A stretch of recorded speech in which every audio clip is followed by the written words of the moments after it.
And that's for the piggies in every US city thinking a seat in the back row is Porsche because of European history. They miss seeing the monocle though, so I be in the front row on days I am making dough.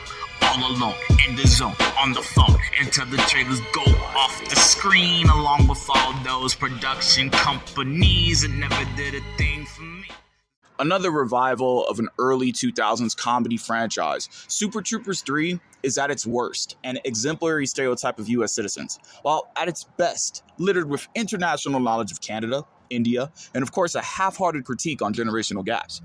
I understand the film is written by Broken Lizard, who stars as the secondary protagonist Thorny, so all the jokes poking fun in South Asian culture are supposed to not be offensive coming from Lizard, but whatever term Indians have for coons and sellouts, they could point at Lizard right here and post his picture in the dictionary under that term for putting together this movie.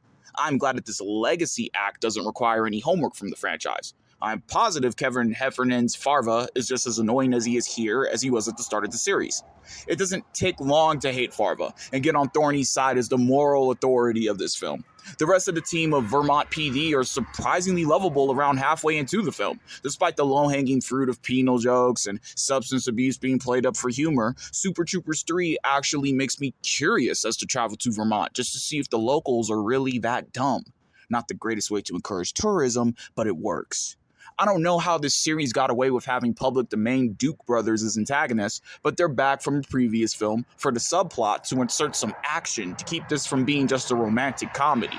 A handful of jokes hit strongly, though plenty miss. Thankfully, Lizard makes it easy for each of the characters to be scrutinized to fill the time when the gags don't land correctly. Super Troopers 3 isn't the worst film of 2026, but its existence is simply unnecessary. Other than, as Steve LeMay's Mac would put it, as he repeatedly made Mopar cars look like a joke in his film, to feel young again. Only completely at the audience's expense.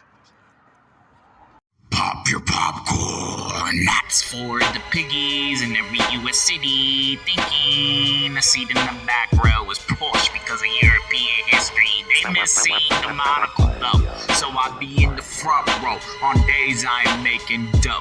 All alone, in the zone, on the phone, until the trailers go off the screen, along with all those production companies that never did a thing for me.